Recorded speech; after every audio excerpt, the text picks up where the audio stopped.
run a company in Bangalore which manufactures transformers for the electronics industry.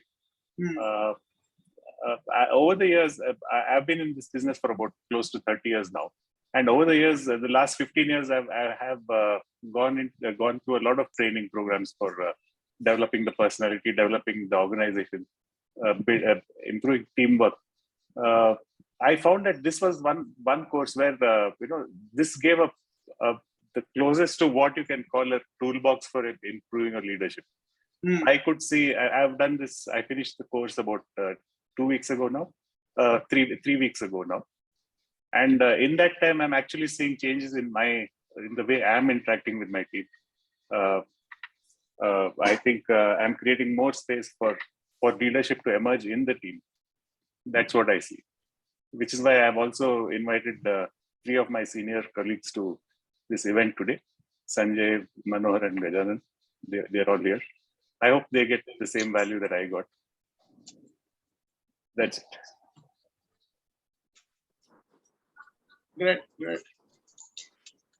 Hi. And Sanjay and Gajanan, anything you want to say about what difference do you see in working with Rajiv in the last 3-4 weeks? Do you see anything? Have you noticed anything? That's like really putting you on the spot, eh, Rajiv? Hi. Yeah, Gajanan here. Yes, please. Yeah. Actually, we are seeing. I mean, we are really seeing the transformation. I mean, I have been associated with this organization about more than about 20 years now. Still, but I could see the transformation. I mean, leadership transformation. Not like so. We want to create more leaders across the organization. That's what is the thing I saw in Rajiv. I mean, within the organization, it's just traditionally we behave in a different way. I mean, in one way, one aspect. But after the course, I could see. I mean, there's a lot of space for people to express their views, and I mean, more of the interaction by them. So there's a lot of feedback sharing and all will happen. That's what things are. So I just wanted to go through that process also, just to understand more about it. Brilliant. So you're finding a lot of interaction and people are kind of jumping in and providing leadership there, right? Correct. Yeah. That's more open there.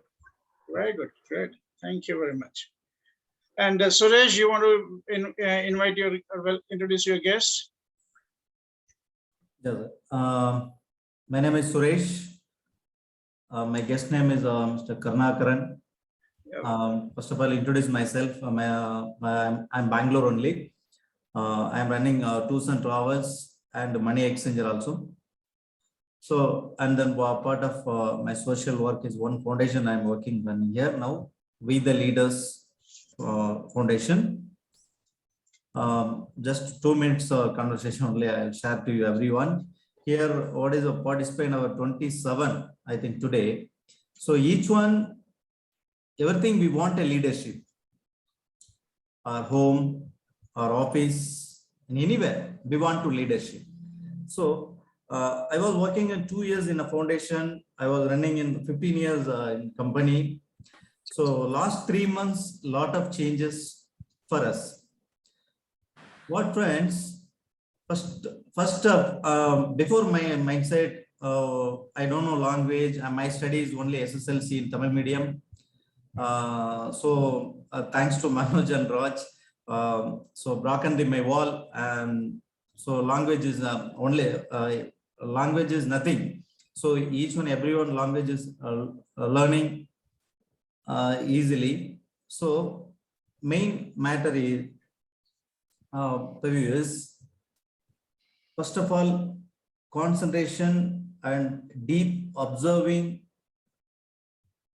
That is the main concept. So each one, everyone is a me. First of all, myself is me. Now, not all. First of all, my circle to a lot of listen now. So that's why And the foundation work is also running fast. So this kind of changes for us. Thanks to opportunity, there is a leadership emerging future. And once again, Freddy's group and or Manoj and Raj and everyone today also is joined, will who much participated. Everything is a very good leader. So like thanks to sharing, thanks to giving opportunity. Thank you all. Right, great. Thank you very much, Suresh. Now, some of you might be wondering, right, what is Suresh sharing? But Suresh is actually a miracle. 1 month back, he did a course with us, maybe 1 month, a little bit more than that. He knows only Tamil language at that time. And he did a course with us, which was designed in Hindi language. And he learned Hindi as he did the course. And he can speak in Hindi, right? It's unimaginable. And then he did a course with us. He's doing a course with us, which is an advanced course, which is in English. And he did not know English.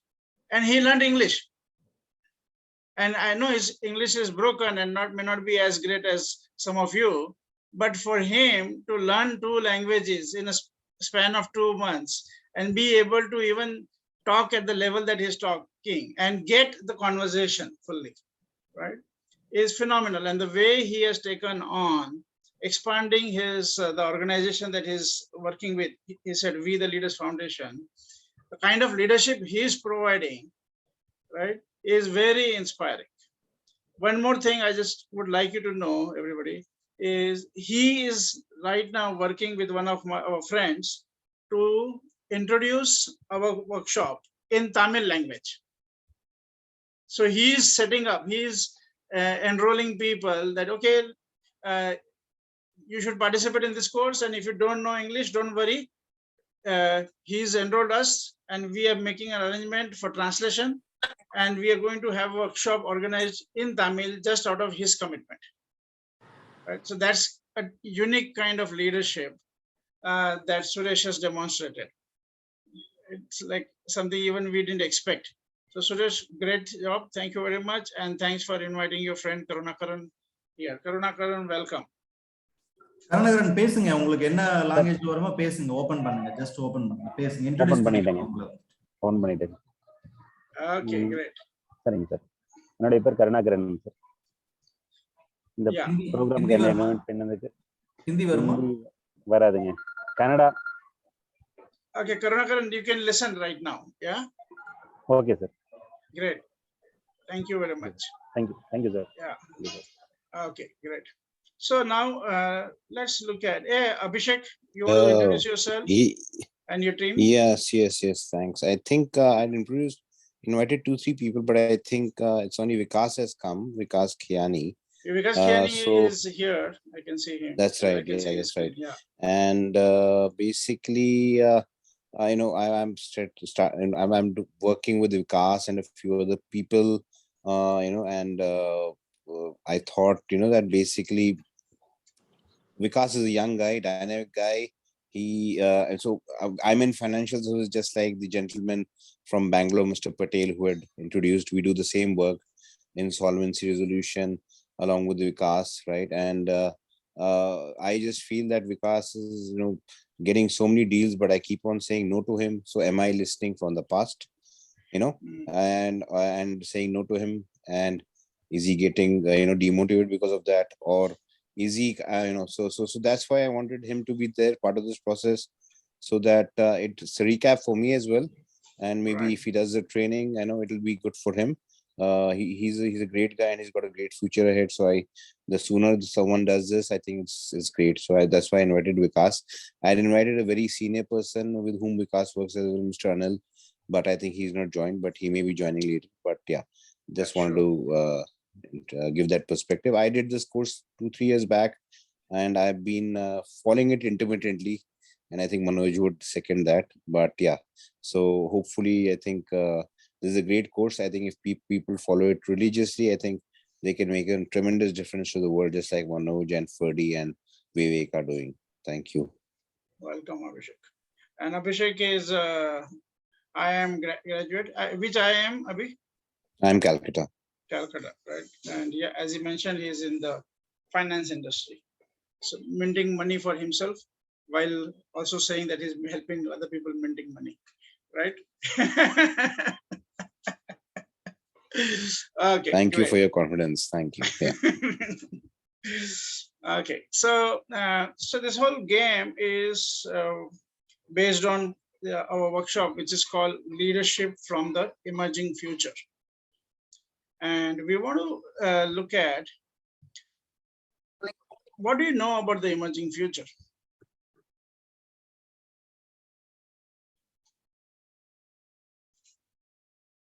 Everybody, what do you know about the emerging future?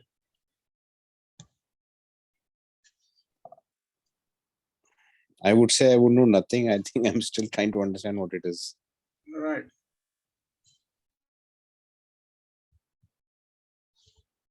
So one thing is, none of us really have an idea of what the future is going to look like. Right? Yeah, you can create your future, Devyang, but you didn't create COVID, did you? Right. So there is a world happening outside, right, which none of us created, and we are getting impacted by that, right? So this whole thing is great that, oh, I can create the future and I can create the future and all that. It's good for motivation, right? But we also have to understand that there are certain realities that we live in, right? And with regards to the future, we really don't have any idea. We may have hope, we may have commitment, we may have intention, we may have some plans, we may have some backup plans, right? Some strategies, but no guarantees, right? Now, if you look at that, what is the role, what is the fundamental role of a leader then? I would like a couple of people to really get into this question. What's the fundamental role of a leader?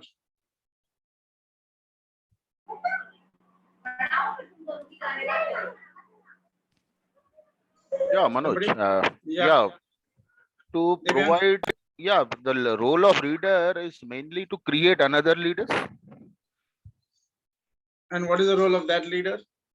To provide space for better workability in the life of the team, and to give the clear idea about the goal of a company or organization, and provide the freedom to the people. Okay, so all that is good, but consider that's not the fundamental role. It is valid, it's completely valid, okay? But consider that's not the fundamental role, okay? So what's the fundamental role? Like if you do that, you are a leader worth your salt. If you don't do that, then sorry, right? Like you didn't provide leadership. Abhi? I think in my, what I would understand, and when I'm looking at great leaders like MS Dhoni, I'm a big cricket follower. I think the fact that in the World Cup final he came 2 down when he comes 4 down, I think it's fine-tuning strategy, not being blindfolded by this is how it is to be done. And I think being open to what is there right now and trying to change yourself and the organization or the team, and to change with the times and not be kind of stuck in past. I think that's the leaders, empower the team to. And all that, what you're saying is valid for what? For success of the team and the organization. Okay. Or I would say for taking the team to the futures. Yeah, I mean, exactly. Right? So that like it survives, so that the team survives, yeah. the organization survives, right? Or survives or has the kind of future that they are inspired by, right? Or the kind of future that they are aligned to, right? A kind of future that they desire or like really works, right? So great, Abhishek, thank you. Indranil? Okay, I'm Indranil Ghosh. I'm basically a corporate trainer. So my definition is something different. I feel that a leader is who will understand the need and expectation of the interested party of the business and creating a value and balance value for all. So that is the role of a leader. Okay. Understanding, so it has 2-3 silent points. One is understanding need and expectation of the interested party, those who have interest in the business, and then understanding this need and expectation completely, add value to them and create a balance. So that is the role of a leader. So that means it follows strategy, then targets, objectives, everything. Value, I mean, vision, mission, values, everything, it follows a letter. First is creating and understanding the need and expectation of the interested parties. Okay. And Indranil, would you be open to having a different perspective? No, I will not say it is a different perspective. That is how I'm saying, understand. are you open to have a different perspective of leadership? Yes. Why not? Okay, good. Yeah, just checking. Yeah, great. Thank you very much. So we're looking at from the context of the emerging future and from the context of the leadership from the emerging future, we're looking at what's the fundamental role of the leader, right, or leadership. Now, let me ask you one more question. I'm going to actually ask you 2-3 questions, and then we are going to go deeper into the conversation. Okay. So what is the most common trap for leaders inside of this whole context of leadership from the emerging future? What do you think is the most common trap for leaders? Common trap for the leaders is giving more importance. I mean, the same proverb, you know, crying baby gets the milk. So whoever puts pressure, tilting toward that person or that group, that is the trap of leadership. These leaders should create a balance between everybody, between all the stakeholders. I mean, those who have interest in the business, needs and expectation of the interested party, in short. So that is the trap, common trap. That means don't never tilt towards anybody. Okay, thank you. Somebody else? What's the most common trap? Common trap, I think the lead or every leader have success stories and failure stories also. Right. And that is from their past. And Yeah. by that, the leader built their own way of working. Yeah. So they are not open to, so it is really difficult to open for new ideas. Right. From team or from outside the organization. So I think that is the one of the thing which is a barrier to the leader, right? Very good. Great. Thank you very much. So one more person. What's the most common trap? Manohar?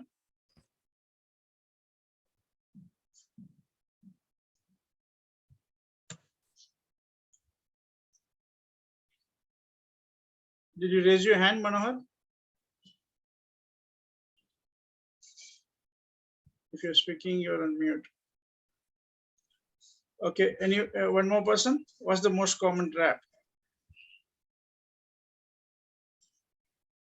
Okay, Manohar, are you there, Manohar?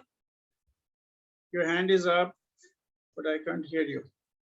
Okay, so one of the traps that we have seen and very common among leaders is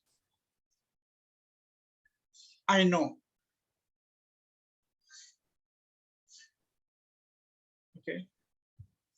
And second version of that trap is I should know. And another version of the same trap is people expect me to know. So consider that the trap that we are in is I know or I should know, like your own pressure on yourself that I should know, and then pressure that you get from people. And either you actually get pressure from people or you at least think that that's the pressure.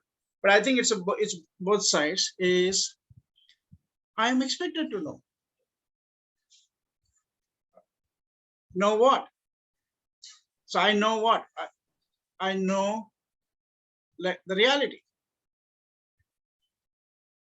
I should know the reality, and I am expected to know the reality.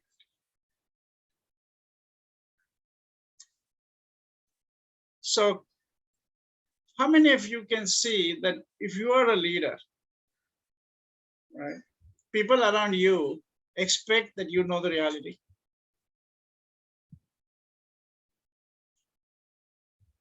Right, Abhishek, I got you, right? Divyang, yeah. Shanti, yeah. And how many of you see you yourself have a pressure on yourself that you should know reality? Like, yeah, really. And then sometimes you actually live in the illusion that you know reality. How many of you been there? Like, I know reality, I know. So consider that this is a very big trap. I know, I should know, right? And I am expected to know. So let me give you a gift, all the leaders and everybody here. We are, it doesn't matter what role you are in, what designation you are, right? We think you are a leader, and I think each one of us has an opportunity to provide leadership. So let me give you the first gift. Okay, it may not look like a gift initially, but if you stay with it for some time, you will see it's a very beautiful gift, right? I got it from Peter Senge. He's also senior professor from MIT. He is the author of the book, The Fifth Discipline. He is the pioneer of the concept of systems thinking and learning organization. Okay, so he said, human beings have no access to reality. Now, I know you're all leaders, and sometimes you think leader must be a Superman or Superwoman or whatever. But the good part is we still are human beings, right? What doesn't matter whatever leadership you are in, you are a human being, right? And as a human being, we have no access to reality. No access to reality.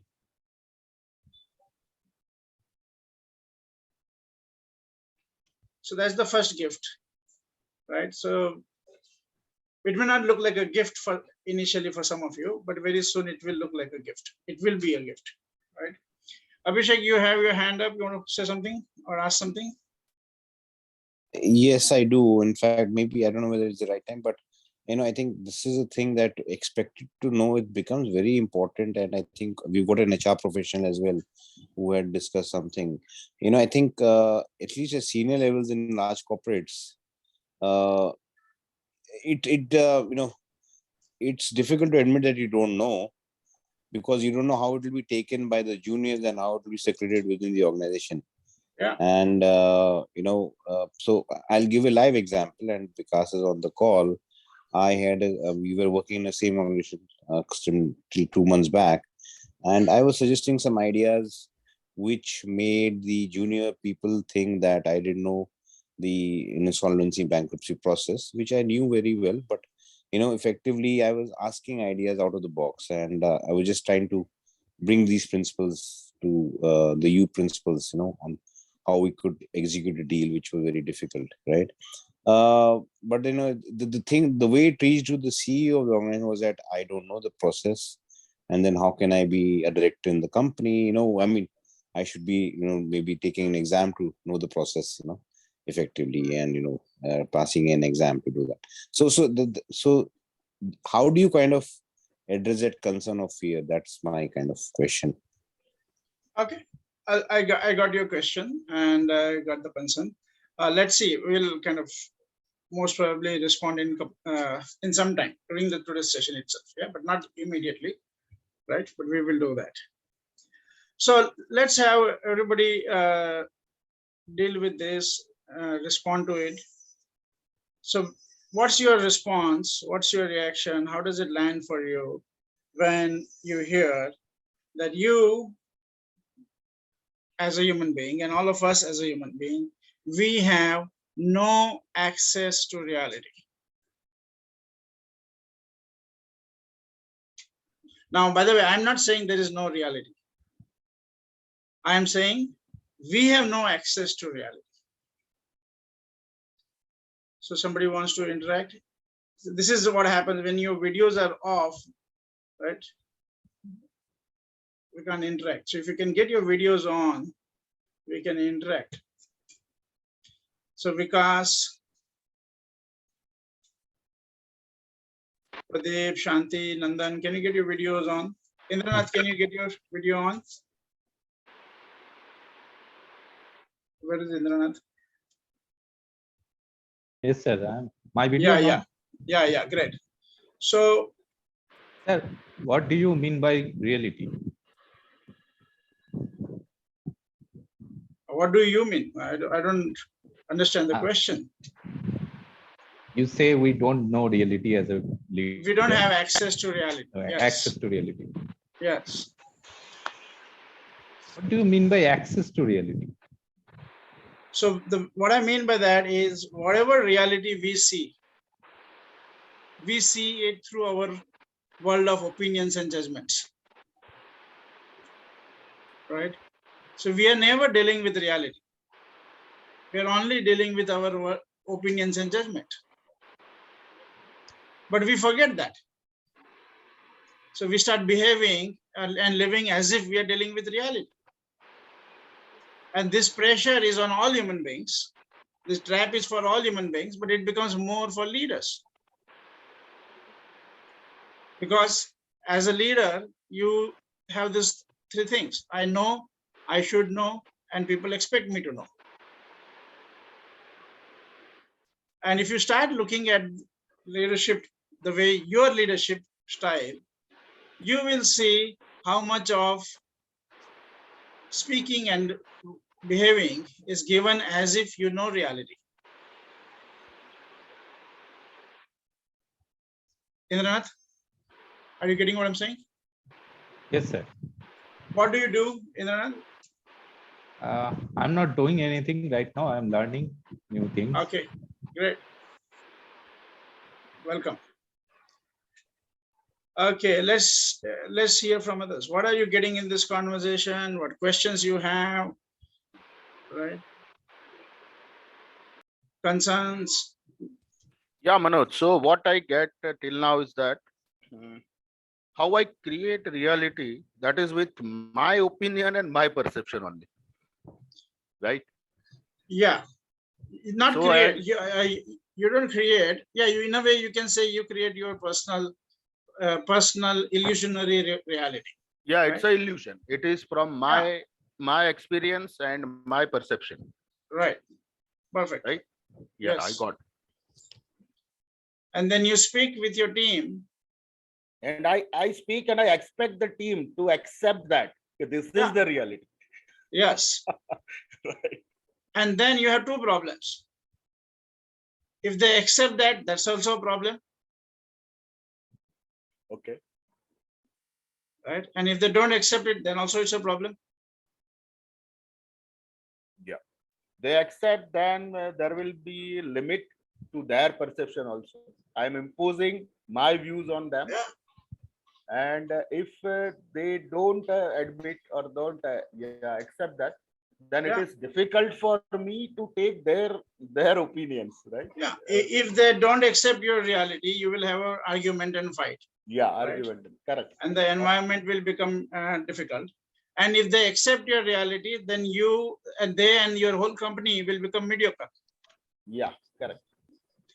And that's what happens in most companies. People tend to accept the boss's reality, and that's how companies become mediocre. Because if you're going to accept boss's reality, after some time, you don't need to bring your brain to office. You only need to bring a part of the brain so that you can just pretend enough that, oh, yeah. right? Your boss is right. But why do you need to bring your brain to office if you have to always align with your boss's reality? Right. So that's a powerful formula for creating mediocre organizations. Right. And same people, when they go out, they can create extraordinary results. But when they are in the company, then they create mediocre results because they are just forced by the environment to accept the current reality that the boss is saying. Right. Great. Somebody else? What are you getting in this conversation? What questions you have? Arguments? Shanti, Shilpa? I may Raghu? add something. Yeah. Yeah, Raghu. Thank Can you. you get your Yeah, video on, Raghu? yeah. Please, please. One second. It's really difficult to interact with blank screens. Yeah, sure. No, actually, I was driving. I was Yeah, no about to problem. reach a place. That's why. Yeah. Tell me, Yeah. Raghu. So, so what I really see in this space is one, it creates a big opportunity for us to be, let's say, empathetic, right? So, for example, we don't presume that we know everything, so Yeah. that we spend more time in understanding situation a little more better, and Yeah. we can bring a little more perspective. So that's what I think. Brilliant. And before you access empathy, you also access curiosity. Correct. Right. Absolutely. So you get both. So if you Absolutely. know that you don't know reality, Right. then only you can have an open mind. Absolutely. People who know reality or live inside of the illusion called I know reality, they don't need to have open mind. Absolutely. Like if you already know everything, then what's the open mind required? You don't need, right? That's why most leaders have difficulty in having an open mind, because they are supposed to be knowing everything and they're supposed to pretend that they know everything. Then how can they have an open mind? It's very difficult, right? So you can have open mind, and as Raghu very well said, and that also allows you to have empathy, which we call as open heart. And you can hear, see differently, right? You can hear differently, you can see differently, connect differently. Great, Raghu. Thank you very much. Somebody else?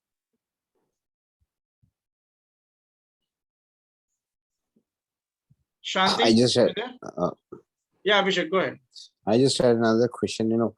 Bosses, I mean, questioning the boss, I think in the Indian context, especially if it's a promoter, Indian run company, it becomes difficult. I know that boss may not always be right, but I think in the Indian ecosystem, if you kind of question them or not inquire about why they're saying what they're saying,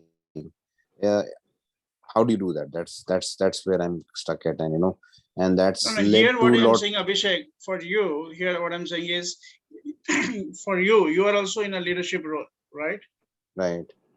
So when you get that you don't know reality, you have no possibility of getting reality. Because you're a human being, right? And as a human being, Got it. Right, whatever designation you have, right, doesn't matter. You're going to remain human being, right? Right. Even if you become the dean of IIM, you're going to remain human being. Right. And human beings have no access to reality. Got it. So you have no access to reality. Excuse me, what is the name of the book you said? Because I would like to read that. It's called Theory U. No, not that. You said some MIT professor had written. Fifth discipline. Peter Senge, fifth discipline. Peter Senge, the fifth discipline. What is that? The fifth discipline. I'll put it on chat. Okay. Yeah.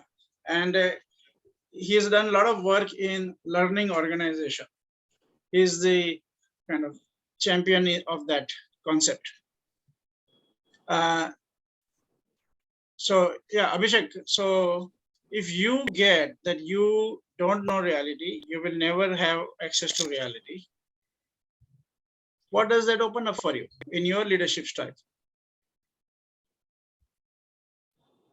I think I'll in fact start thinking that maybe what the boss is saying is also right. Right? Yeah. Because I do keep on questioning more than what others, let's say other directors. So if they're MDs, I question my MD more than the other directors in the organization. Maybe Yeah. then I'll at least stop questioning him more. Or Yeah. you could be more open, Yes. right? Yes. And Rather than thinking my way is the right way and asking him to correct his way, maybe think and understand why he's saying his way is okay. very good. What? And is that something that is limited only to your seniors It would be to juniors definitely as well. and to peers Definitely. And to peers, of course. and to family members? Yes, very much. Because if you don't know reality, are you married, Abhi? Yeah. Yeah. If you don't know reality, you might actually have to listen to your wife Yes. and your parents. Not that they know reality. By the way, I'm not saying that they know reality, right? They are also human beings. So they also don't have access to reality. But since all of us are human beings and all of us have no access to reality, we can actually be quite open to listen to each other's perspective as a perspective, not as a truth, not as a reality. Got it. Yeah. And more importantly, they can see your blind spots at least, which we can't see ourselves. No, I'm not going there. I'm just Okay, saying, got it. just it's open space and an Got it. inquiry. There's a curiosity and an inquiry. Got it. There is an opportunity to learn. If you know reality, you can't learn anymore. Right? It's closed mind. Yeah. There is no need to open your mind. You already know reality, right? That's what happens with most people. It's like this: they want to be open mind, but since they know reality, there is no context for having an open mind. See, if you look at yourself, Abhi, right? If I can, you're not a bad person, right? But if you already know reality, tell me why you should be open. Now it looks good that you allow people to speak, but if you already know reality, tell me why you should be open. Got it. I'm just allowing them to speak for the sake. And I'm just allowing them to speak for the sake of speaking and just kind of giving them. Yeah. You're allowing them to speak, but you're not really listening to them. You haven't had no need to really listen to people. Unless you entertain the possibility that you don't know reality, you don't have the need to listen to people. So the whole world learns communication, but communication doesn't happen because there has been no need to really listen. What do you think, Shanti? Are you in the conversation? I am. I've been reflecting that probably a lot of discomforts that I've had with my managers or my team might have had with me is because of the fact that we all are living with our own versions of reality and none of it might have been real, which is not great to realize. Yeah. I understand. It's uncomfortable, right? Yeah. All what we have done to people, right? And all what has happened on our watch. Just, yeah, we have to find a way to forgive ourselves. But really, and at least not do it henceforth, right? Great, thank you, Shanti. And if you have any question or any comments, please jump in. Okay, we would love to engage with each one of you. Yeah, Rajiv, you want to share something? What are you getting in this conversation? We have already had part of this conversation earlier, right? With you. Yeah. Yeah, this was one of the biggest points that I got from the course. This knowing that my opinion is only my opinion and it's not reality. So there was what happened was there was a sort of silence in our meetings after that. I had the team. So in that silence, people's opinions started coming out. And that's something I'm still practicing. I mean, it's an old habit. 30 years I've not been silent. I spoke the most at our meetings. So, and I think our biggest value will come from here. Yes. Yeah, and Raju, if I can leverage on your presence and your experience here, right? Yeah. You said you've been CEO for a long time, right? Yeah. Yeah. I founded the company about 28 Yeah. years So ago. yeah. So you also see, it's like if for 28 years, if you are going to be, hey Kishore, welcome. Kishore Jain, welcome. Thank you. Thank you. Yeah. So when you are knowing the reality, right? And after some time, people are waiting for you to take decisions. Yeah. Do you notice that? Yes. Like or any conversation beyond a certain level, it doesn't go unless you get involved. Have you noticed that? Yeah. Everything gets, I mean, a lot of decisions I have to take. Yeah, and not that they could not take. Yeah, definitely they could have taken. Yeah. But it kind of, that's the whole culture then. Yeah. And you become a bottleneck in a way. Yeah. And let me say, it's like at some level, people get comfortable with that way of working. Okay, we will wait for this boss to come and take a decision. Oh, let's ask the boss. Oh no, wait. Let's check with the boss. So everything is like, okay, why are you breaking your head? Ultimately, you have to go as per that person's decision. So let's just kind of pause. Do you get what I'm saying, Rajiv? Yeah. Yeah. And this happens in almost every organization, right? Yeah. What is the cost of that to any organization? Speed, being limited by by only my brain power. Yeah.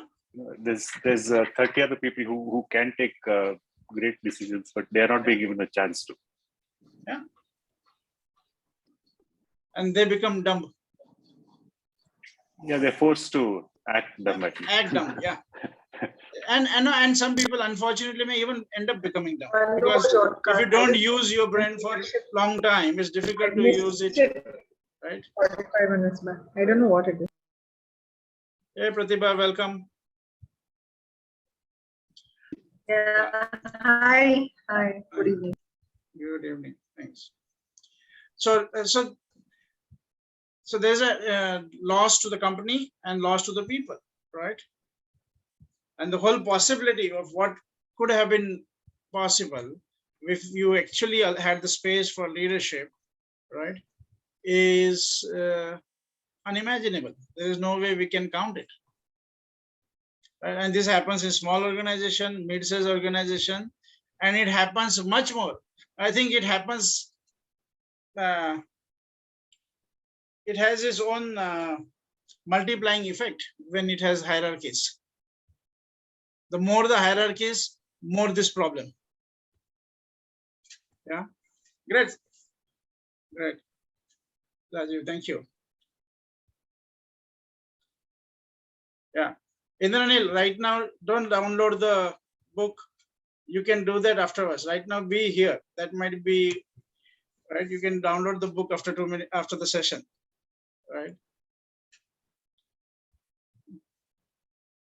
Okay, great. And be in this conversation here, and you can always have the book, and there are so many more things to access, right? But yes, Peter Senge is somebody I admire. I find him as a great professor, consultant, everything. And his colleague, Dr. Otto Sharma, is the one who created Theory U, and we are working with him to bring this leadership and change management to the corporate world, as well as to the individuals, and also to the social sector.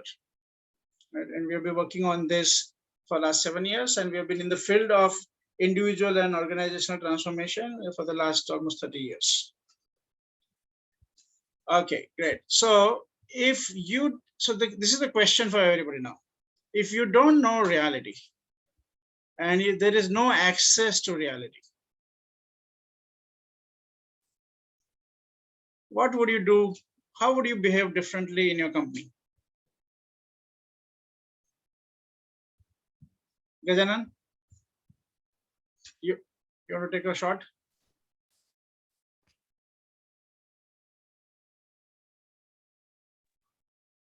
Yeah, hi. Great, thanks. I think I can, my world, whatever I wanted to create in exactly, I can think of instead of, without aligning others. Say it again. No, I may think in our own path. I mean, it's not aligned with others also in the level. Right. So you have the freedom to think differently. Is that what you're saying? Yeah. Yeah. Like you're not limited that you have to think in the way everybody else is thinking, right?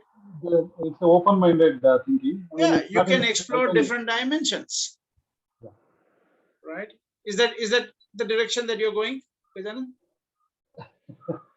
Yeah, that's what I was trying to say. Yeah, very good. Great. Very good. Right. And Shanti? I think in my case, Yeah, I will take, in fact, I mean, typically I take a month to observe and then start giving my ideas.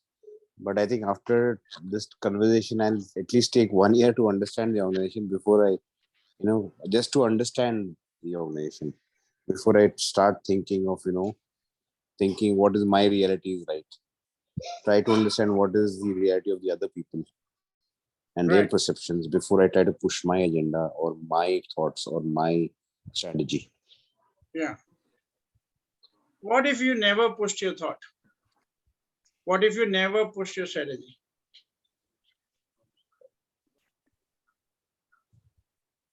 I'm not saying you don't share your thoughts. I'm saying you never pushed your thoughts. It'll be a much more collaborative environment, and that's it. Much more collaborative environment wherein you have given your ideas, and if people like it, it'll be implemented. If they don't, it won't be, and there'll be no kind of ego hassles about it. Let me put it that way. Yeah. So, see, because what happens is once you share your idea, right, or whether you shared your idea first or last doesn't matter. But if you are, how would you listen to other people's idea? If you know that you don't know reality, how would you listen to other people's ideas or other people's suggestions? Shall I comment something on that? So, yeah, Manoj. Maybe from my perspectives, let's say if I know the reality, but I am not showing that I don't have a reality with my team, right? And that's the way where I access the information from my team, right? So it's perspective of my team who brings some innovations on the table, right? And so that would be usually what I see sometimes within my team, right? So even if I know, out of 5 things, 2 things, but still we have 3 another options or the another instances where we could explore more, Right. So we try to fetch the information from the team and what's the new and the innovation on it. Right. So I get that, but did you get that you don't have any access to reality? Yeah, definitely. I mean to say, I understand that if we behave or if we sometimes think as we don't have access to reality. No, I'm not saying that. I'm saying you actually don't have access to reality. Yeah, it may happen that maybe a part of reality we know something on it, but no, I'm saying you have no access to reality. As a human being, you're a human being, right? I know you're a great person. Right, you're a human being, right? Right. And human beings have no. Yeah, definitely. I mean to say we have to have no access of reality mind, right? So what is where, so so that we can learn from the others. Yeah. What is the most dangerous if human beings cannot know reality or cannot have access to reality? What is the most dangerous thought? Yeah, I mean to say in various studies, we every time does not know everything, So sometimes it comes out of from the others perspectives also, right? Yeah. It could be a different thought or different things to new scope of work, what we daily come across on a daily basis, task and activities as well. Right. Okay. So I'm not sure you got me. Okay. I'm not sure whether you got what I'm saying or you're putting it in a different frame. I'm not so sure. Okay. Okay. And I can't push it beyond a certain limit. It doesn't work that way, right? So I'm inviting you to consider that whatever you know, that's an opinion and a judgment, not a reality.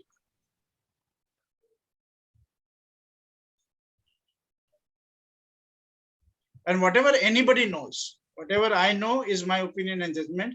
Whatever you know is your opinion and judgment.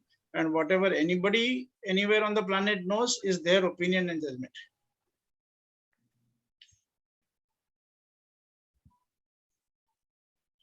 Right? And when we get stuck to our opinion and judgment as if that is reality, that's where the mess happens. Right? That's where everything gets very, very messy. Because if you have reality, then you have to fight, right, with somebody else because they have different reality. And then you cannot have two realities at the same time. So one has to be right. Right. And if you look at it in an extreme example, wars happen because of different realities. Right? Somebody says this is reality, somebody says something else is reality, then wars happen. Or religions happen. Oh, no, my God is the right God and your God is the wrong God. And then we have to have, well, everybody has a reality. That's the source of fanatism. Right? Now, of course, in corporate world, we don't do it that bad. Right? We just kind of fire people or just kind of put them into a different team, or we walk away or whatever, we compromise or we let them make their mistakes. Right? We have our own subtle ways of doing nonsense, right? Because they don't understand our reality. Okay, great. So if human beings cannot access reality, what's the most dangerous thought?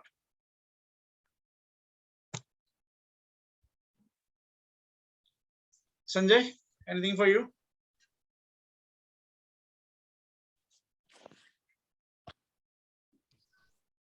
You're on mute, Sanjay. Can you unmute yourself? Yeah. Yeah, Sanjay, go ahead. That is the only most thing that I know everything. Yeah, very good. The most dangerous thought is I know.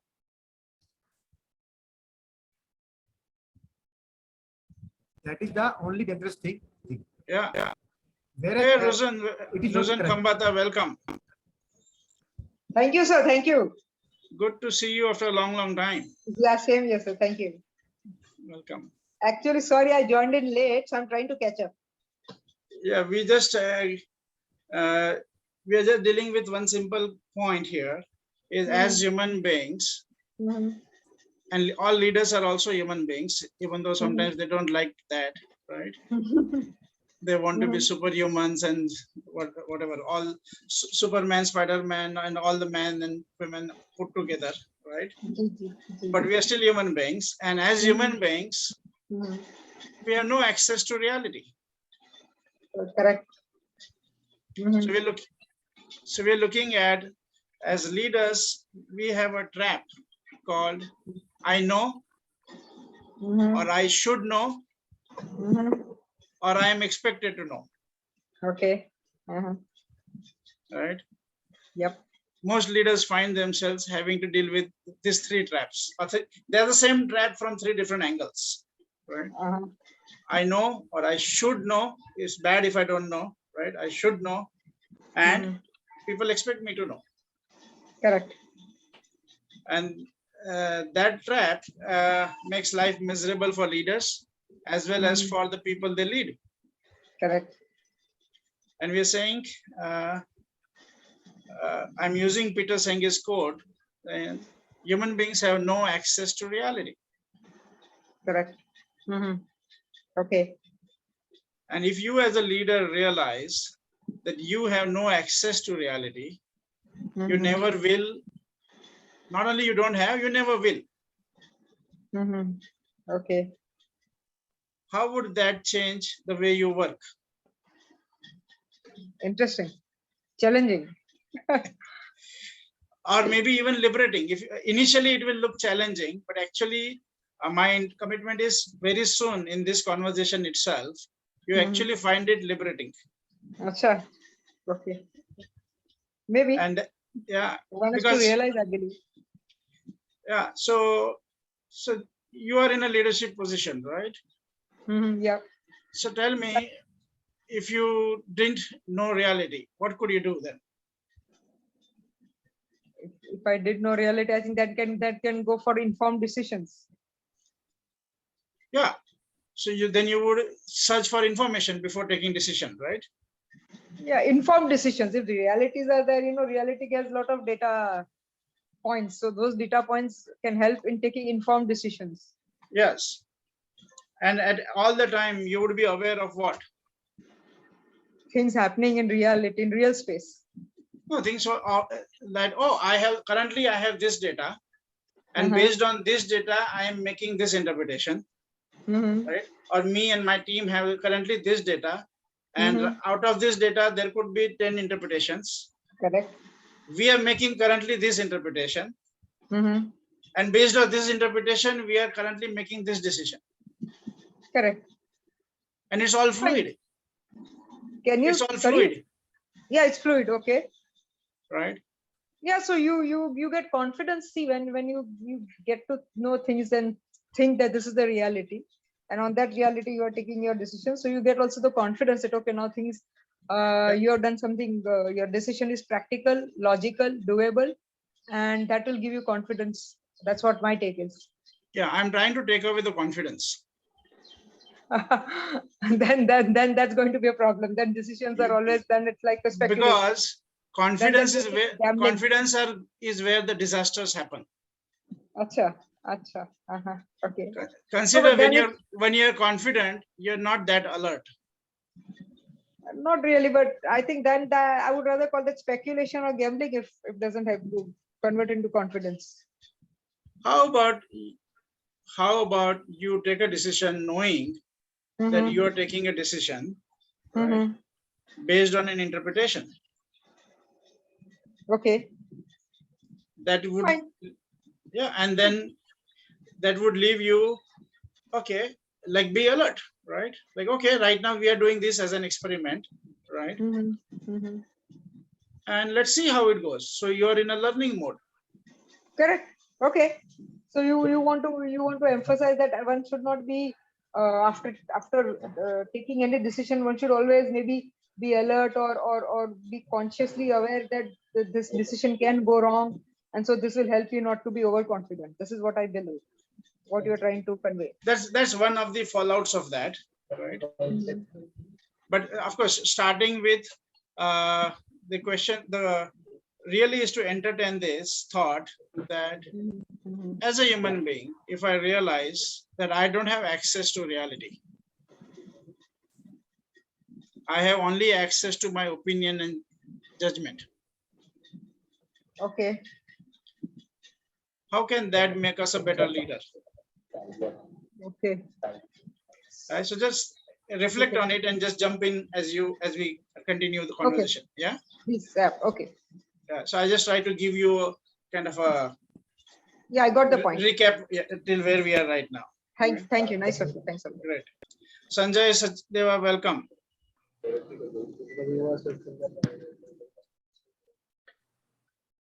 Okay, everybody. So what are you getting in this conversation so far? And what are the questions you have? Pradeep, anything for you? Karunakaran, everything for you? This is $1,000,000 questions. And I think it won't get any dictionary. And it's books that can also give you so many words, but it is really very difficult to realize. So I'm learning out of it, and it is very I'm just recalling one of my mentor also, like you. I think might be hard. Pradeep Joshi, have you heard ever? No. Yeah, he's also taking this kind of learning exercise with my team.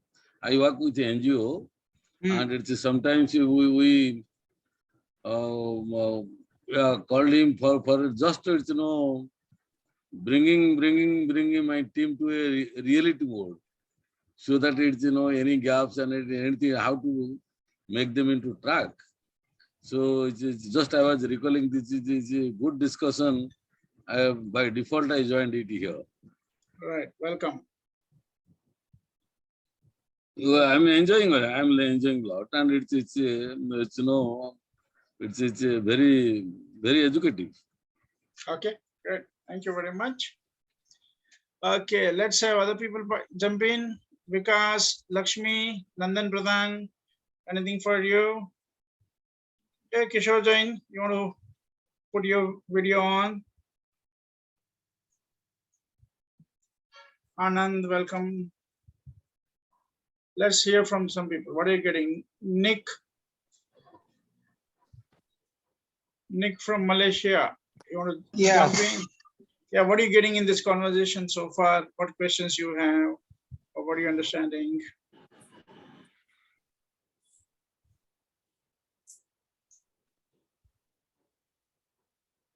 You want to share something, Nick? What I mean, no, sir. I just listening. Good conversation. Yeah, but you have to also engage, right? Okay. Yeah, I think my name is Anand Kumar. I'm joining for the first time. Welcome, Anand. Morning. Can you get your video on?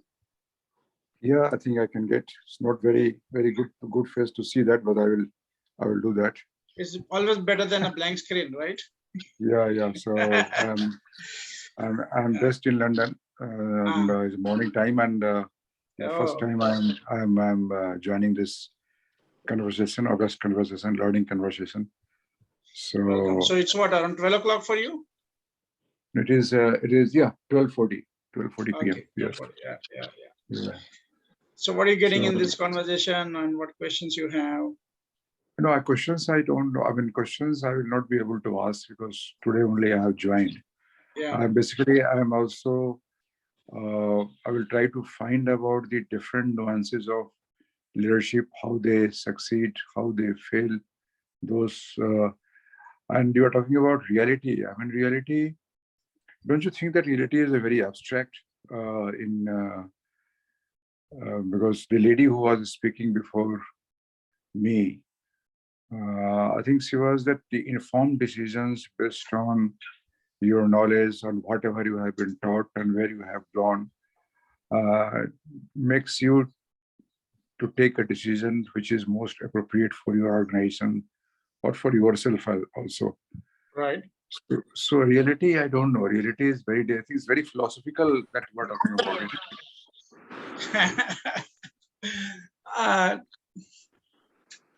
We're not going there. We're just saying that you, whatever the reality you think you know, is all opinion and judgment.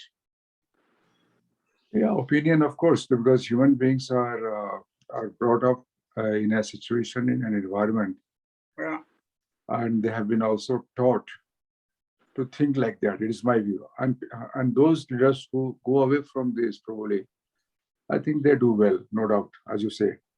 Then they reach near reality.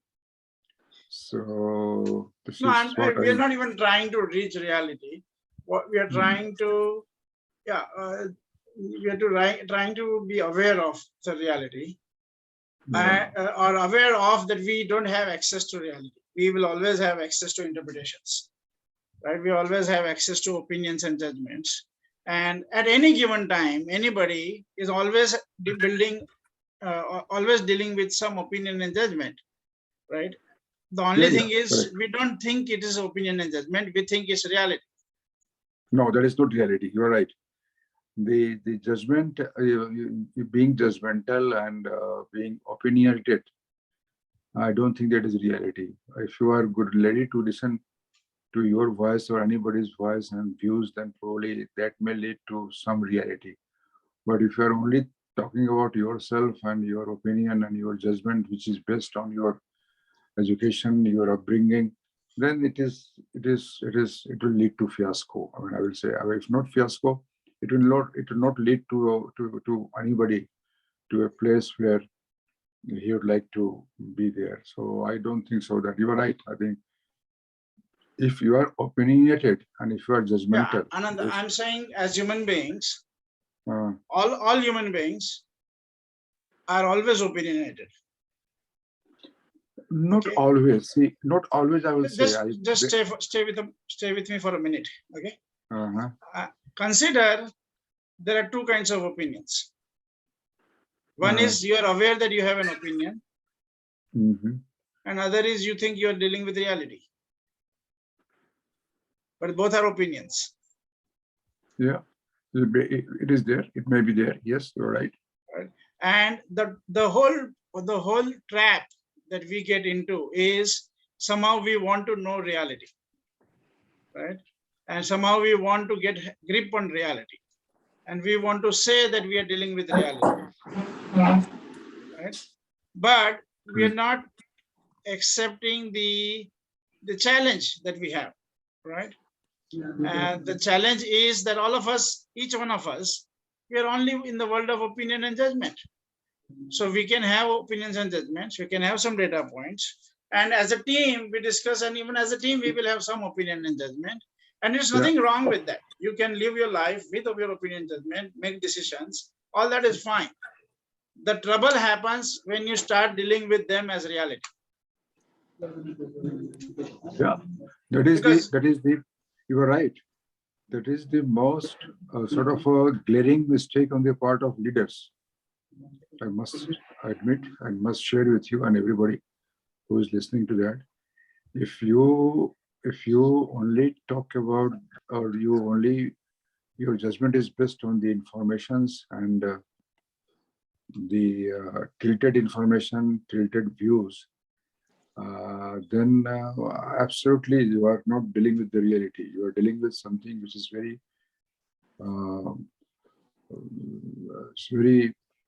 imaginary, and that may take your organization or you to not a desired goal which you are aspiring for. So that is correct. That is correct. That happens in the leadership role more, because I like somebody, I don't like somebody, I don't like his face, I don't like the way he speaks. Somebody has told me about that person that he's not doing the work, she's not doing the work. So this kind of information, asymmetric information, keep coming to the leaders, and the leaders take decisions on the basis of those asymmetries. So you are right. But those are not realities. They are quite away from realities. Yeah. So when we're talking about leaders, Anand, we're not talking about somebody else. We're talking about you and me. Yes, correct. So I am not dealing with reality. I don't have any access to reality, and I will never have access to reality. And you're not dealing with reality, and you don't have any access to reality, and you will never have access to reality. Because we are human beings, and human beings have no access to reality. It's not wrong, right? It's like human beings need oxygen. That's not wrong. That's the design. Same way, as human beings, we always have opinions and judgments. Or shall I say one thing here in this case? We may say that we don't have access, but I think we don't want to have access to reality. I will say one step forward. We don't want to have access to realities. We don't want to. Just stay with this conversation for some time, okay? Okay. Let this sink in first, right? We can always take it in different directions, but let this sink in first. that you and I, as a human being, right, we are living our whole life without realizing that we have no access to reality. And we are living our opinion with our opinions and judgment as if they are reality. Okay. Not just some leaders outside, with us, right? You and me are doing that every minute, every moment. And it's not wrong. That's just how human beings are wired. Right? Great, Anand. It's uncomfortable. Like I think who was that? Shanti said, this conversation is very uncomfortable. Right? Yeah. It makes. I think Oh my the first God. time. Yeah, but this is the first time. If I may ask, I'm joining for the first time. This is you process. You are Mr. Manoj Onkar, na? Yes. Yeah, I'm Anand Kumar. So I'm sorry that today, last 2-3 days holidays, so I have not been very in the best of the sort of presentation in personally, because so I'm sorry for that. But no problem. Many people here are attending for the first time, and what I'm saying that I'm not very in a way I'm not very properly sort of dressed or say. No, it's okay. Don't worry. Like a gentleman. That's the benefit of working online, right? Yeah, I agree. Correct. No, don't worry about that. Right. Don't worry about that. Okay. And you are best. You Mr. Onkar, where you are based in India? I am in Ahmedabad, and our team is based in India, Philippines, Thailand, and UK. And we have been working with this technology of Theory U for the last 7 years. Yeah. And this is under U process, isn't it? It's under Theory U. It's Theory by U. by Dr. Otto Sharma of MIT. MIT. MIT. MIT. US. Okay. Yeah. I know MIT. Yeah. So it's very. I think I would like to be because. And we we do organizational development consulting, and we conduct workshops under the name of Leadership from the Emerging Future. And we train people in how do you then provide leadership, right? Standing in that you don't know reality. Okay. So this is then you need to develop a new kind of competency. Okay. So this is always based around that, how to develop leadership or based on reality. Yeah. This is fantastic. This is fantastic. I'm also very much into leadership. There are different sort of curves and the different contours of leadership, but yeah, that's fine. I am at the moment on the different boards of some banks. I have left my executive role about 1.5 years ago, so I have become now non-executive director with 2-3 banks for one organization. So this I thought I will introduce you to my. Yeah, sure. And we'll share our email ID and our WhatsApp numbers, and everybody, if you need to have any personal conversations, you're most welcome. Build it further. Thank you. Yeah, Sanjay, very good. Sanjay Verma. Yeah, Sanjay Verma is writing, then we have to believe and listen to our team. Right. At least we have to listen to our team, whether we believe or not. Right. We have to listen to our team because they also have an interpretation. Yes, sir. Because once we are not knowing reality as a human being, we cannot know reality as per your wording. Yes. Then simple. We have to believe and listen to our team, na? No, we don't have to believe. We have to listen and see. At least listen, right? And they are also human beings, so they also don't know reality, but they have another perception. So we have one perception. Yes. They have another perception. The third person has another perception. Yes. And if we listen to more people, we can expand our horizon. Yes, sir. We can expand the database and the perspectives from which we think. Right.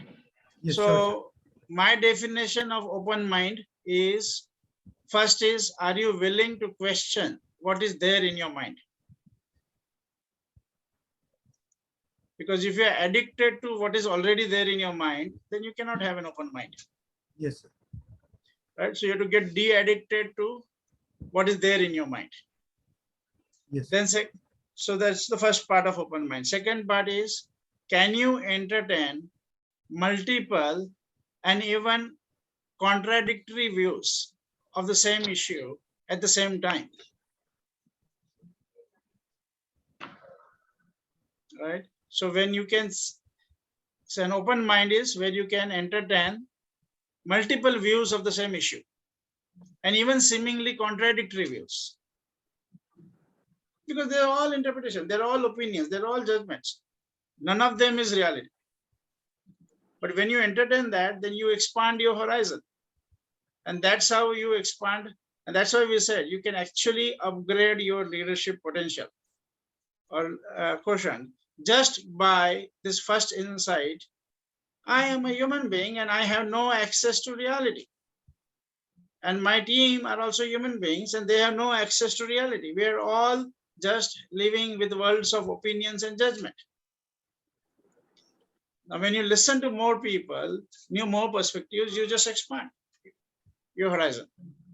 And that will give you a different kind of decision making with an awareness that in spite of all the data that you collected, ultimately you're still making an opinion, right? And still making decision based on an interpretation. So that gives you a certain humility. That gives you a certain consciousness. It makes you more alive in the way. Otherwise, it's like you are you're living in your own head otherwise. Yeah, Sanjay, did you want to say something? Sanjay Shadeva, are you in the conversation?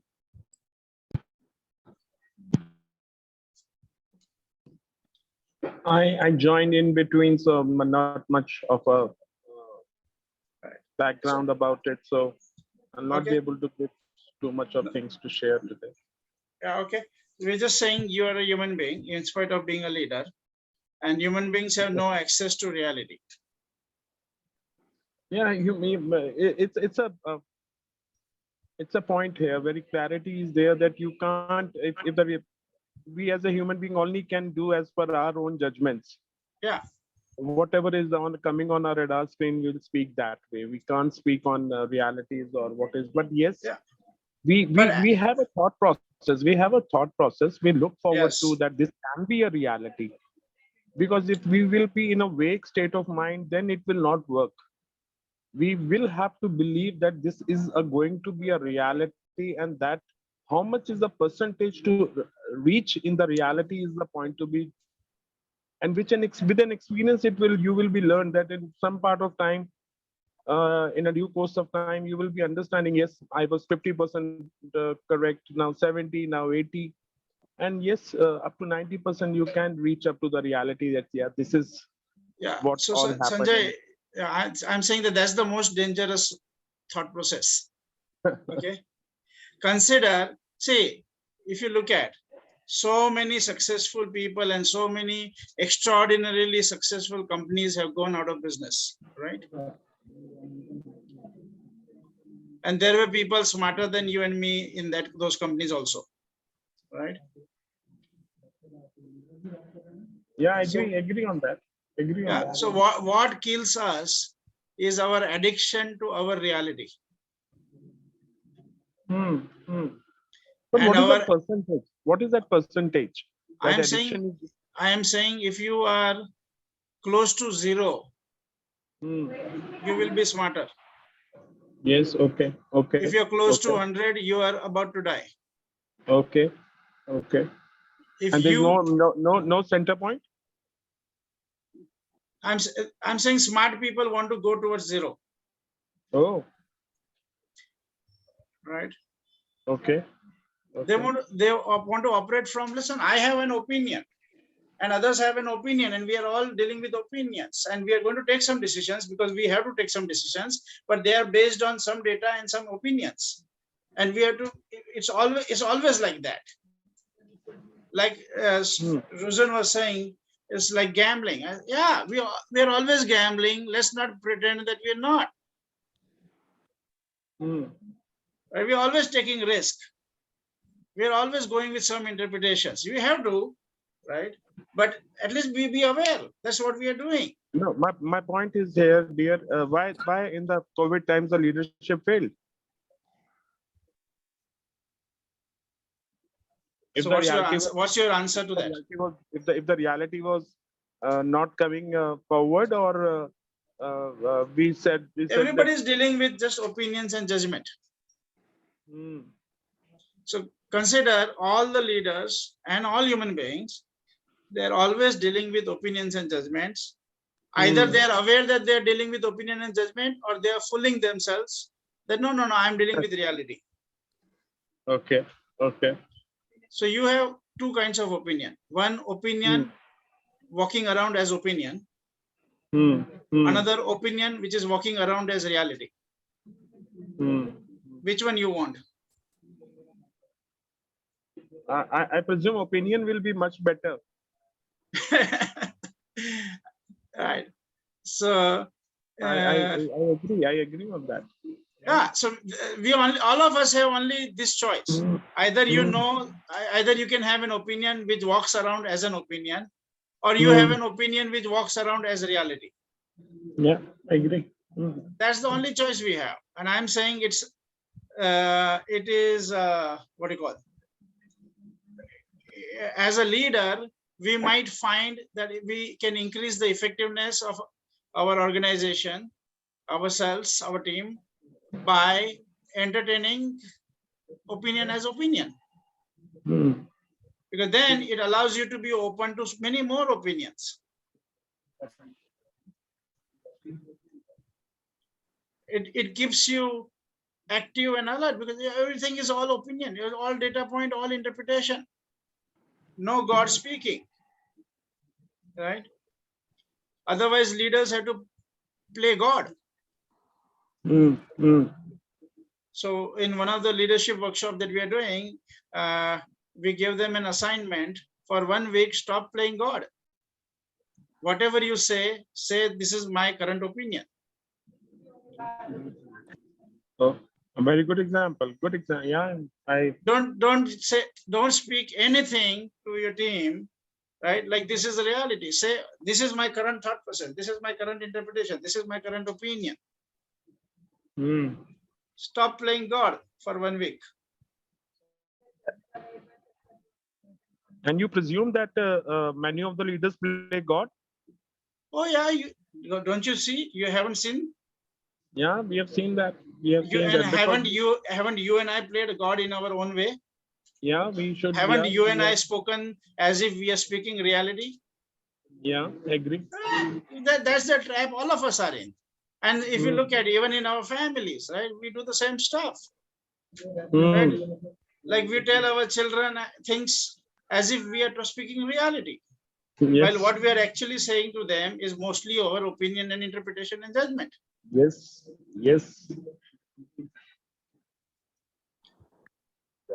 And if the reality, if we say this is a reality and it fire back to us, and then it is going to be a really in any situation. And it's a problem both ways, Sanjay. If they believe us, it's a problem. If they don't believe us, it's a problem.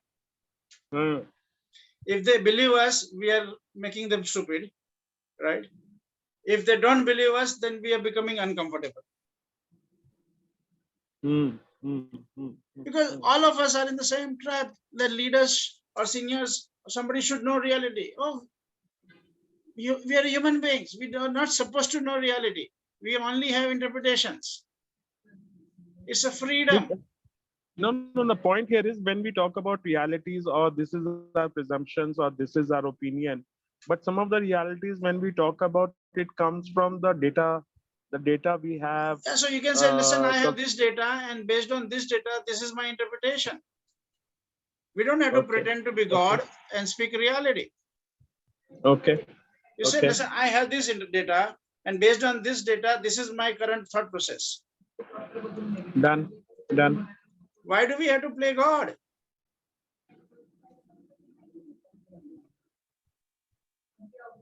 Good inputs, dear. Good inputs. As such, you're not getting salary to play God, right? Yeah. Point. It's an excellent. Right. So, Dr. Harish, what are you getting in this conversation? You're on mute. Can you unmute, please? Yeah, thank you, Manoj, for inviting us to such an important conversation, I would say. First of all, I think it is a kind of myth breaking when you said that we are not living in reality, but we are living in opinion and judgments. Yeah. And I was hearing, in fact, I started quite late, almost an hour late, but I think it's a godsend opportunity, which I missed 1 hour. Having said so, I think I just like to come to this question, which I think I missed. You must have already elaborated it. By saying that this is not reality, but my opinion or judgment, are you taking us to level 0 everyday basis and allowing us to, relearn everything around us? You're making us curious. What exactly we are getting out of this thought process that this is not reality, but my judgment, my opinion? Would, if you take a stand on everyday basis, what exactly transformed me as a leader? Where exactly hit me as a leader? Elaborate this. Okay, very good. I get you. So, Dr. Harish, can you say a little bit about your profession, what you do? And maybe I can try to connect the answer to that. That's why. Sure. So, I am from a small town, which is Bhilai in central India. Now I stay in Delhi. I'm from IT Delhi and I'm Calcutta. Right. And I used to be a bureaucrat. I left bureaucracy in 2011 after serving 15 years in bureaucracy and IS officer. I left and I joined corporate sector at private equity company because I'm also PhD in industry markets. And then I served 5 years in corporate sector. Then start my own company, India Go Solar, which is into a kind of Amazon of solar and electric vehicle and IoT products with financing. And during COVID, I realized that, many things, many myths which we are carrying about solar companies, startup, Indian economy is maybe my opinion about the economy going ahead. Yeah. And it allowed me to reopen my mindset, allowed to explore something more. And here I am. Company is going to reasonably well, but I explored many other options and I'm okay now. I think this context will give you, and now I stay in Delhi. From last 30 years, I'm in Delhi only. And how many people you have in the team? Maximum I used to have 19 people. Right now I got back to 11. Okay, got that. Right. So, and you have been in very senior roles, right? And you've done a lot of stuff, right? So I handled more than 3,000 employees also. During election time, most of the time, I have handled around 30 employees also, and I handled my personal team. Yeah, 90. brilliant. So let me ask you a question, right? Sure. If you know reality, then do you need to have an open mind? No, both are mutually inclusive. I think they're not exclusive. Right. Yeah. And that's why, since most leaders are somehow caught into this trap, and I would say all human beings, but since right now we want to focus a little bit more on the leadership side, most leaders are caught into this trap of I know, or I should know, or I am expected to know. I'm saying these are the three facets of the same trap. I know, or I should know, right? So I know is, of course, a trap, right? Then I should know is like we put pressure on ourselves. And then I'm expected to know is like we are thinking that people are putting that pressure on us, or sometimes people are actually putting that pressure on us, right? And as human beings, we don't have access to reality. We only have our opinion and judgment. We have some data points. Based on that, we make some opinions, right? And they're not wrong, but they're opinions. And then other people could have other data points and they have the other opinions, right? And there are 8 billion people on the planet, let's say, for the sake of conversation.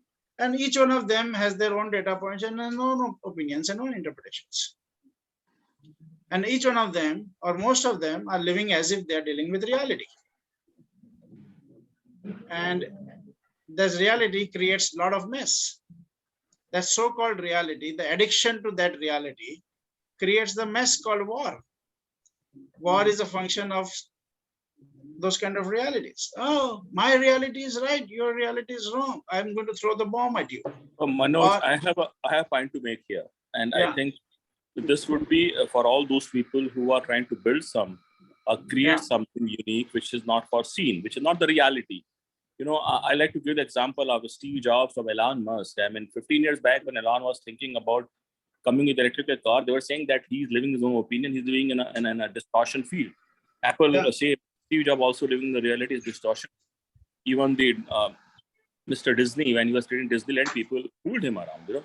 My question is, as an entrepreneur, this fine balance of creating something which is not the reality, but it's somewhere in my judgment and opinion that this will become acceptable to people.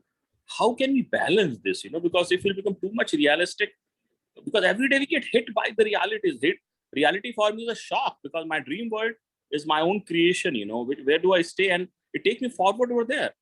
Once accepting reality and changing the reality, both are two different things. So I think you are trying to tell us that first accept the reality, and in a very you can say in a very deterministic and very clear way move towards reality distortion side. I'm unable to understand how, as an entrepreneur, because I'm not a psychologist, how as an entrepreneur who has belief in something unique, which is going to change the facade of the country or the society, and then every day reality is telling me, no, this is not going to happen because this person is not doing this, the policy is going wrong, employees are leaving you, the COVID is striking you. How exactly we move forward with this heavy heart, with reality in our mind and not believing in our future? Am I talking sense here? I'm talking nonsense. I'm not sure, but no, you're fine. You're good. You're good. So you're good. Sanjay, go on, please. So So let me.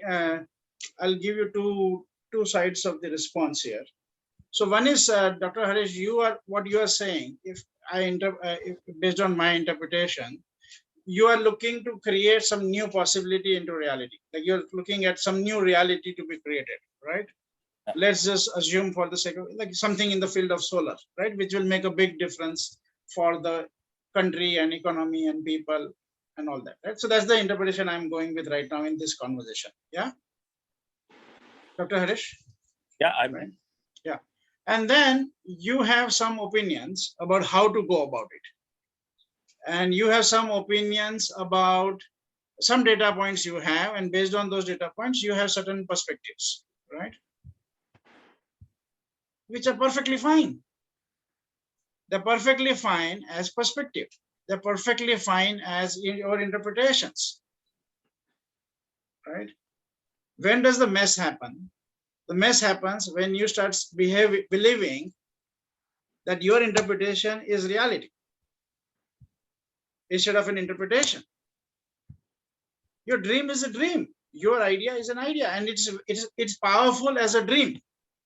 It's powerful as an idea. It's powerful as, oh, I think this is possible, and it can give you a lot of power. But when you say this is the only way things happen, then you move towards being a fanatic, right? And then you can't really work with others. Or if you work, you can, whatever happens. So I'm just saying that, let me, when you're dealing with your opinion as opinion, that's great. When you're dealing with your opinion as reality, there's a problem. I completely agree. I don't. Yeah, so that's all. So I am just saying, as a leader, you can have a dream and you can tell people, this is my dream. Okay. You don't have to say this is the reality, but this is the dream. This is my intention. This is my vision. This is my ambition. Right? You don't have to say this, I am God and I am saying this is what will happen. Right? No, this is what I'm committed to. Right? And and right now I have this data points. Based on this data points, these are the interpretations. This is the decision I'm making based on all of that. Tomorrow, if I have some new data points, we will look at it differently. We are not stuck to the how. Right? And then you can have people who can say, oh, this is your thought process. Okay, good. I have this one more thought. Would you like to consider my thought also? And then somebody else has another thought, and somebody else, and then you don't have to give up your thought, but you have, instead of one thought process, you have 5 thought process. and then you can see whatever works for you. Right? Because So, all of them are thought process, all of them are interpretations, none of them are reality. Go ahead, doctor. Manoj, I will just make one more statement. Then Sure, go ahead. Open for others. As a leader who believes in this reality, so which is coming in future, I call it dream. Yes. We know that the dream would be not exactly what we are planning about. It would Yes. change based on my action plan, based on my team constitution, based on their inputs. And we evolve everyday basis. Ultimately, what we had thought of as a product or a vision, slightly distorted basis, the ground reality. And we know it, because without that, we cannot progress as entrepreneur, Having said so, when you listen too much, and when you are open-minded, too much open-minded doesn't mean that we are blinded by our own vision. Yeah. When you listen too much, and when many a times you are not surrounded by all the people which carry the same vision like you, Yeah. A lot of disappointments come, a lot of disheartenment comes, setbacks come, at that time, believing that it will happen, believing that it will be a reality is very crucial for us. I'm just asking, does your U process help us to create that fine balance where my belief in that dream, which is far, far away from reality of many people around us, many people on the ground, how to meet a balance? Because if we lose that balance, if we lose that passion for the dream, that reality, we are nothing. We are nothing without the dream. Yeah, I get you. I get you. Without that vision. Yes. Yeah. So, since you have been talking about the U process, right? So let me respond to you from the U process perspective. Okay. Please. So in the U process, which is all about how do you sense and actualize your new possibilities. Okay. So the U process is what? First phase is called observe, observe, observe.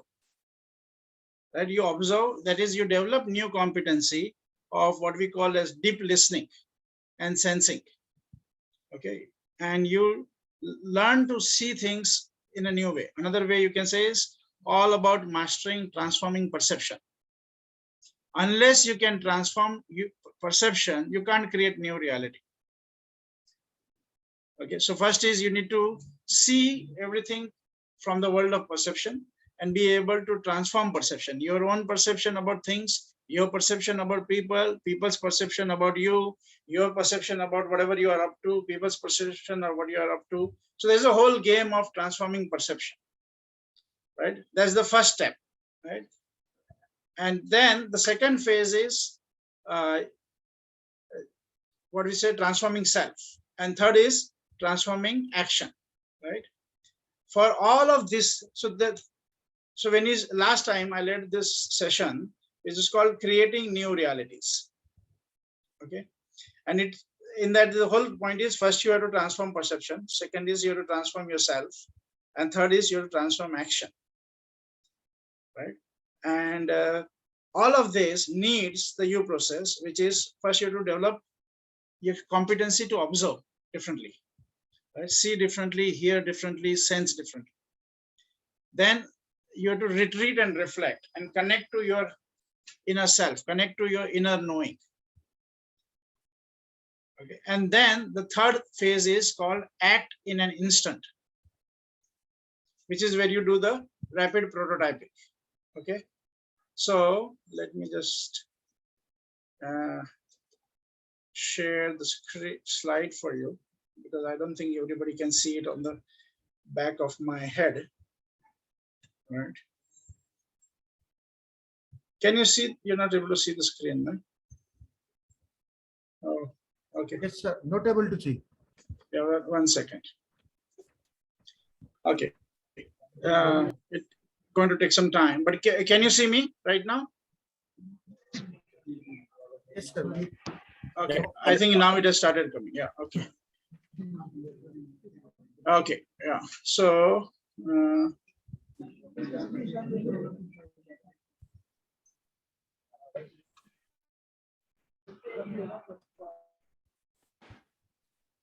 Let me just take you through 3 things. Yeah. So this is what Dr. Harish is referring to. Is you can see the observe, observe, observe. So when you want to create something, before that, you need to develop deep listening, sensing, sense making. Then you retreat and reflect, connect to your inner sources of inspiration. You get some ideas, you get some thought process, right? And then act in an instant. You crystallize your vision, and then you do rapid prototyping. And this process you have to continuously do. So one of the things that we train you is, how do you continuously master this phase? And what we are doing is, as I was saying earlier, the 3 phases: transforming perception in the middle, transforming yourself, connecting to your higher self instead of the small self, which is only worried about survival, and transforming action. Okay, so that's what the whole game is all about. What we train is how do you really then develop this sensing up skill?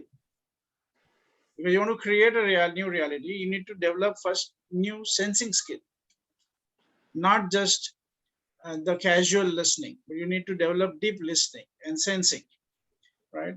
And then you have to transform the way you see people. You have to transform the way people see you, right? The way you see the game, the way you see the obstacles, the way people see the obstacles. So there's a whole game of transforming a perception, and then transforming yourself, and then transforming action.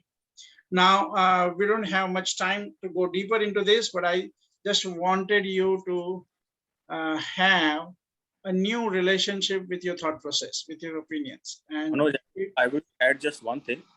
I think I echo all your thoughts. Yeah. Because in my own small lifetime, I've taken 3 avatars. One as a bureaucrat, then one as a senior level corporate sector, and then third, my own company. Yeah. And everywhere the reality changed. It is not me who changed, it is the reality, because my opinion changed. 3 different sectors, 3 different India, 3 different world I saw in this last 15 years. And I completely believe what you are saying. And everywhere I had to follow the observe, retreat and reflect. Many times I could not take action because it took a lot of effort on my side. So I would be happy to join this program. Please get touch with. I think you are talking sense here. Thank you very much. Thank you very much. Okay, I also shared my WhatsApp and email address, everybody. So just for everybody to know that we are having 2 workshops. Both the level 1 workshop, leadership from the emerging future, and the first batch, first option is on 18th and 19th of June. It's a weekend, Saturday, Sunday. It's the timings are 12 noon to 8 p.m. And one of the reason why we have that timing is because one of the faculty is based in UK, and to make sure that he is also be able to participate with all of us. We have this timing of 12 noon to 8 p.m. On 18th and 19th of June, which is what we are inviting you to. And if you can't do 18th and 19th of June, as a backup option, we have the 30th and the 31st of July, which will be also a weekend. And if you want to do an in-house workshop for your organization, then we can do it at a mutually convenient date and timing. And we have been working in this technology for the last 7 years, as I mentioned. And overall, we have been working in the field of individual and corporate transformation for the last 25, 30 years. Okay. You would have already received the brochure in the calendar invite, but we will, if you WhatsApp me your number, I will send you on WhatsApp also. So I have put my WhatsApp number here and my email ID. If you can connect with me on WhatsApp, we'll send you the brochure on WhatsApp, or if you send me an email, then we'll send you the brochure on email, right? Rajiv, anything you want to say? I'm okay. I think. How was the conversation for you? Is it adding some value for you? Yeah, it reinforces some of the learning from the course. Right. Yeah, this this getting connected to, we live in our opinions and we don't have access to reality is one of the most confronting things that I saw as a leader. Right. And now you see And that when you were in the course, it is difficult to get it, but when you do it in an open conversation, it becomes much more difficult, right? Yeah. And it changes your language. The language in which you communicate to your team actually has to change to reflect that change in your thinking. Yeah, Dr. Harish, thanks for the question. The tuition for the course is 250 pounds. If you want to pay in pound, or if you want to pay in Indian rupees, it's 25,000 rupees plus GST. Okay, thank you. Yeah, great. Hey, Kishore, where are you? Okay, great. So before we wrap up, we got 7 minutes. Anybody has any question, any comments, or you're taking home out of this conversation? You can use this time for that.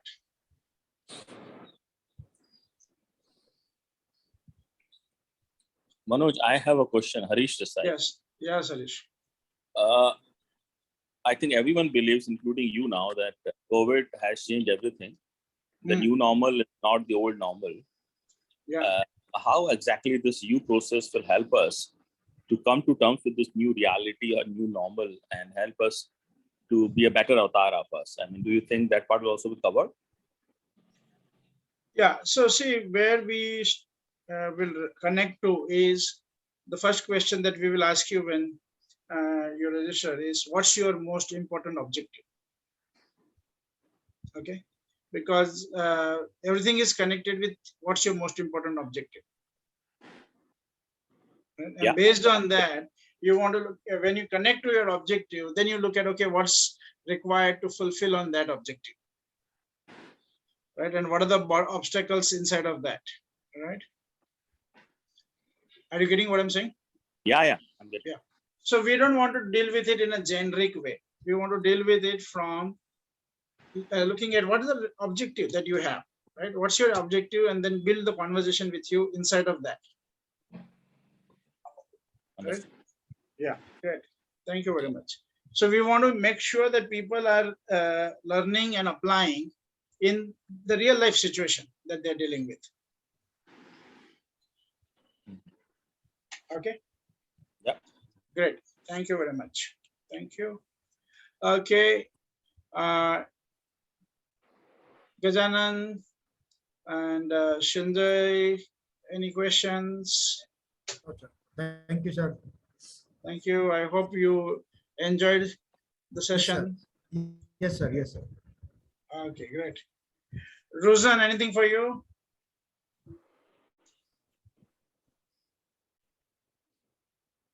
Ruzan, are you there? Yeah, I'm there. Yes. Thank you. Thanks a lot, Manoj.